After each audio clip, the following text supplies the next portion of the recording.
Annyeonghaseyo, Chingu. Aujourd'hui, on se retrouve dans une nouvelle vidéo spéciale Halloween, puisque je vais te présenter pas moins de 10 dramas absolument parfaits pour cette période. Allez, c'est parti.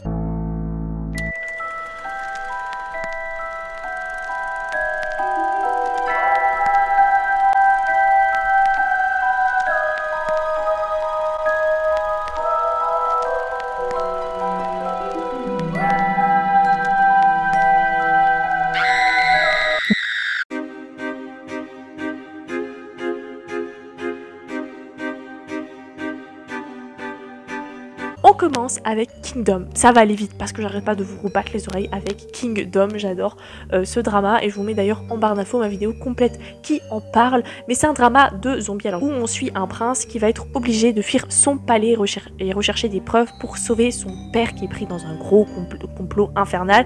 Et en parcourant ces terres, il va alors se rendre compte qu'il y a une maladie mystérieuse qui va ronger son peuple et réveiller les morts. Et ce qui est trop cool, c'est que c'est vraiment un prince incroyable. Mais pourquoi tous les gens de la royauté n'étaient pas comme lui?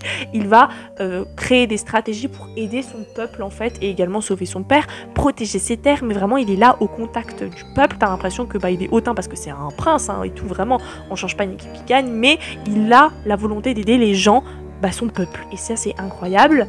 Il se lance dans une gigantesque course contre la montre, mais ce qui est chouette c'est que déjà c'est un drama d'époque, les décors sont magnifiques, les costumes sont incroyables, ça nous permet d'apprendre un petit peu l'histoire de la Corée parce que voilà, même si c'est un élément fantastique, ils reprennent beaucoup de faits historiques, et le plus voilà c'est le côté zombie, mais également complot, revirement politique, parce que ça donne de la consistance au scénario, et dès qu'ils se battent contre des zombies c'est pas juste uniquement un survival, c'est vraiment un lien et il y a une explication sur comment la pandémie est arrivée, le pourquoi du comment, et tu ne risques pas de t'ennuyer donc. Ensuite il y a Hotel del Luna, pareil j'arrête pas d'en parler, je pense que tout le monde le connaît celui-là, et rien que le nom Luna, lune, automne, Halloween, voilà, c'est d'ailleurs un de mes préférés. Il raconte l'histoire d'une jeune femme qui vit depuis un certain nombre d'années et qui gère un hôtel fantôme depuis 1000 ans. C'est assez stylé j'avoue, mais en fait c'est un peu une punition parce qu'elle a commis des actes atroces par le passé, donc du coup ils vont la punir en lui demandant de gérer cet hôtel. Et c'est une héroïne que j'adore, vous le savez, j'adore les anti-héros genre Eren dans Attaque des Titans, Kaneki dans Tokyo Ghoul, etc., etc. Puisque cette héroïne fait plutôt flipper. Elle est très colérique, très hystérique, elle a un sacré caractère. Au premier abord, elle n'est pas sympathique. Néanmoins, on va apprendre des trucs sur son passé et on va comprendre le pourquoi du comment. Mais franchement, vraiment, dès qu'on apprend à la connaître, on voit qu'elle cache énormément de peine, de tristesse. Elle a aussi une très très belle romance. Je vous laisserai la découvrir. Elle a vu beaucoup de personnes mourir dans sa très très longue vie. Donc vraiment, elle a un sacré background, et en prime tout au long du drama c'est un défilé de mode, c'est vraiment pas mal, et elle va se retrouver avec un certain jeune homme et vous pensez bien que la gérance de cet hôtel ne va pas être de tout repos. Ensuite nous avons Squid Game, à mon avis vous l'avez très certainement déjà vu sur Netflix parce que même les non-fans de drama l'ont vu et ont adoré.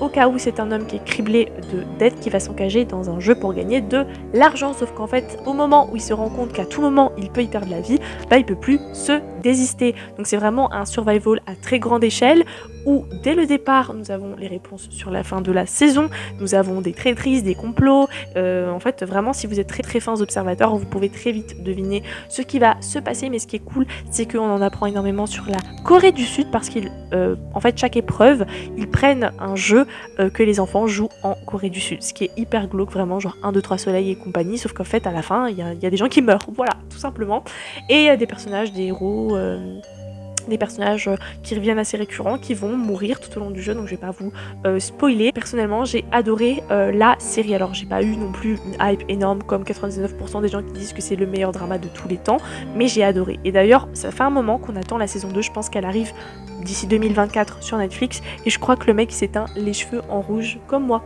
lol. Donc soyez attentifs parce que franchement je pense qu'il y a moyen de faire une saison 2 encore plus folle. Ensuite il y a All of Us Are Dead qui est un des meilleurs dramas coréens d'horreur, notamment zombie, que je n'ai jamais vu. Donc il est sorti sur Netflix et il a vraiment cartonné. C'est lycéen, c'est un huis clos mais c'est pas mal. Les élèves, il y a une pandémie qui va commencer dans un lycée et les élèves vont se retrouver un petit peu enfermés, le monde entier va devenir un peu zombie machin. Et donc il y a une bande d'élèves de lycéens qui n'a pas encore été pour le moment du moins contaminée, qui va tenter par tous les moyens de rejoindre le monde extérieur et de s'en sortir. Évidemment il y a énormément de rebondissements, une explication sur le début de la pandémie, ce qui est plutôt pas mal par rapport à plein de dramas ou séries, on n'a jamais l'explication ou alors tout à la fin et c'est éclaté au sol. Donc là l'explication est plutôt sympa, originale et elle arrive très très vite.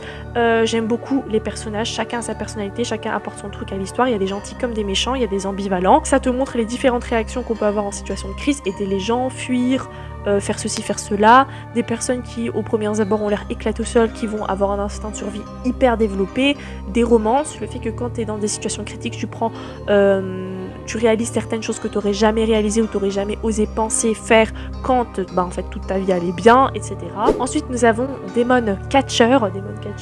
J'étais obligée de vous en parler, d'ailleurs c'est Darling qui me l'a conseillé, il est vraiment super bien ce drama et dernièrement il y a la saison 2 qui est sortie sur Netflix, donc ça va parler d'un petit garçon, enfin un jeune homme qui quand il était petit il a perdu ses parents dans un accident de voiture qui personnellement et je soupçonne d'être un règlement de compte et des années plus tard en fait il marche pas, enfin il est un peu boiteux et tout machin, il va par une suite d'événements assez loufoques, être amené à rejoindre un groupe de personnes qui chassent les démons, tout simplement. Donc il va avoir une force surhumaine, etc. Il va essayer de faire le bien et pourquoi pas au passage élucider le mystère de la mort de ses parents, d'autant plus qu'il y a une des personnes du groupe qui est liée à lui. Et surtout j'adore le fait que ce groupe de chasseurs devienne petit à petit sa seconde famille, lui qui au final a des amis mais s'est toujours senti seul et n'a jamais pu vraiment exprimer ce qu'il a tout au fond de lui. Chaque personne aussi de ce groupe a sa propre personnalité, je les aime énormément. J'ai un très gros coup de cœur pour la nana qui peut lire les pensées et les entendre à distance, voilà, je les adore. Et puis il y a une très bonne distribution, par exemple la vieille qui peut soigner les gens, on l'a vu dans The Glory, on l'a vu dans The Mask Girl, voilà, elle est incroyable. C'est un drama archi complet qui est absolument parfait pour une soirée Halloween. Ensuite, il y a un plus vieux drama qui passe souvent à la trappe qui s'appelle Black.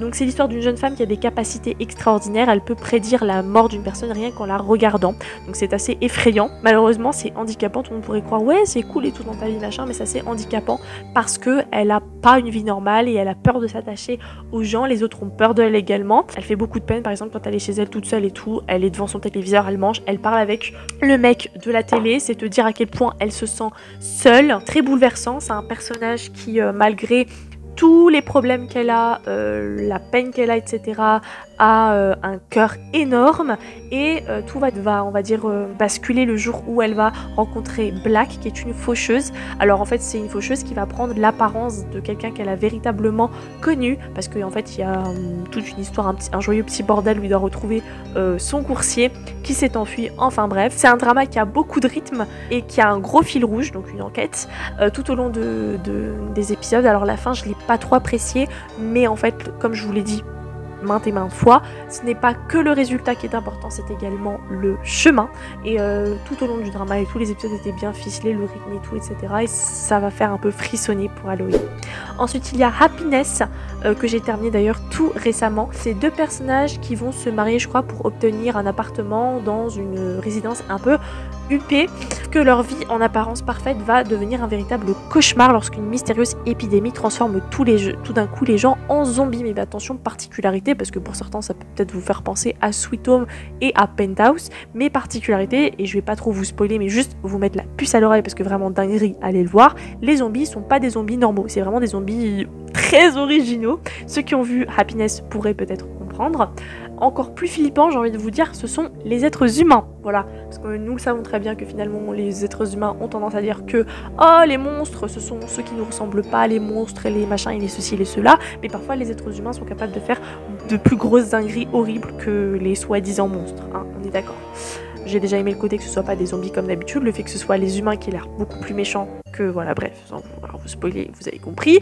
Pas vraiment donc les zombies qui faisaient le plus peur, mais plus certains humains, parce que vraiment le voisinage est absolument exécrable. Vraiment, genre copropriété syndic, je vous colle un procès aux fesses, où j'habite seule au fin fond d'une campagne après avoir eu des voisins pareils. Notamment un personnage en particulier que j'ai cru que j'allais tuer tellement que je ne pouvais plus le voir, vraiment. Mais vraiment excellent drama. D'ailleurs, j'adore le titre qui est très ironique en fait. The Master's Son, qui est un drama qui est un peu particulier pour moi, c'est un de mes premiers dramas notamment d'horreur. Donc l'histoire d'une jeune femme qui est poursuivie par les fantômes, donc un peu comme vous savez l'anime qu'il y avait eu il y a pas longtemps, Miyako-chan ou je sais pas quoi.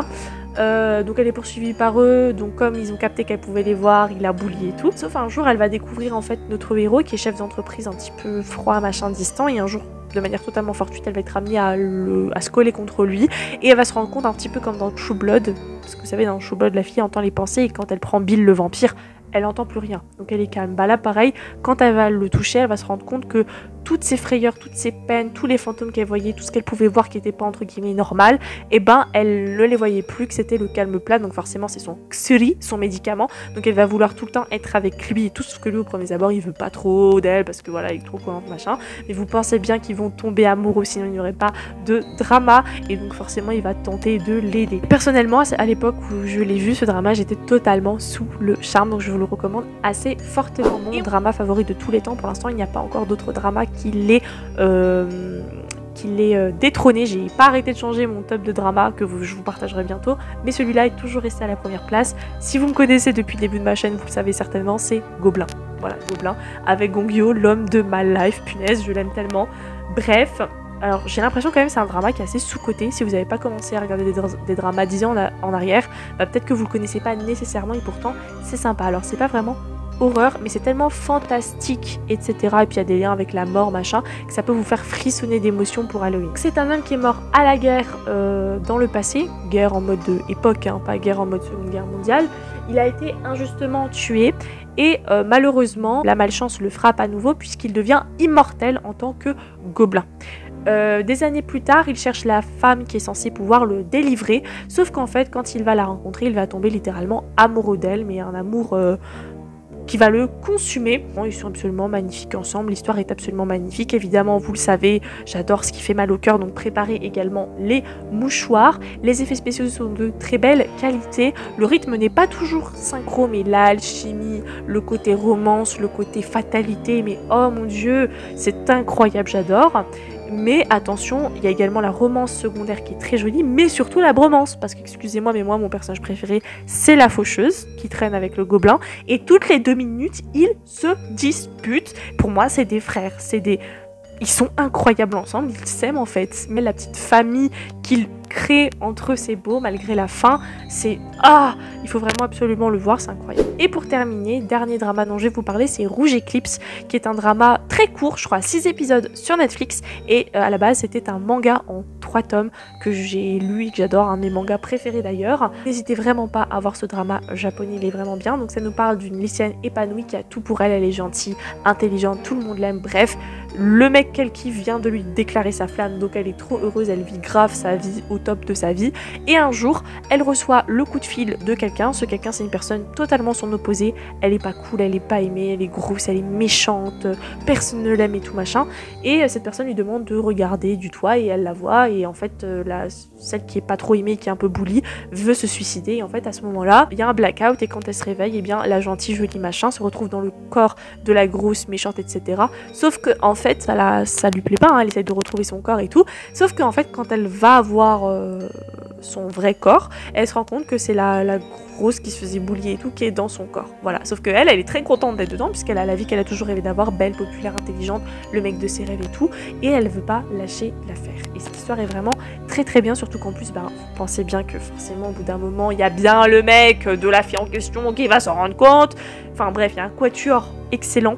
J'ai adoré, ce manga m'a fait pleurer, le drama était très très bien réalisé vraiment. Ça parle également de thèmes très durs, donc c'est pas que Halloween, hein, c'est vraiment j'aime bien quand ça mélange plusieurs thèmes, le harcèlement scolaire, la grossophobie, les critères de la beauté, le diktat, la pression sur les jeunes adolescents, l'amertume lorsqu'on a un problème et qu'on a personne, on se sent seul et on pense que personne ne peut nous aider. J'ai vraiment dévoré le drama tellement il était excellent. Les personnages sont très attachants, les romans sont incroyables, les duos, inversion duo, le quatuor, enfin bref, c'est incroyable, j'adore. Voilà, la vidéo est à présent terminée, n'hésite pas à me dire en commentaire quels sont les dramas que tu as déjà vus et si tu as également des dramas à conseiller pour Halloween, que ce soit coréen, japonais ou que sais-je. Sur ce, passe une bonne journée, passe une bonne soirée, annyeong.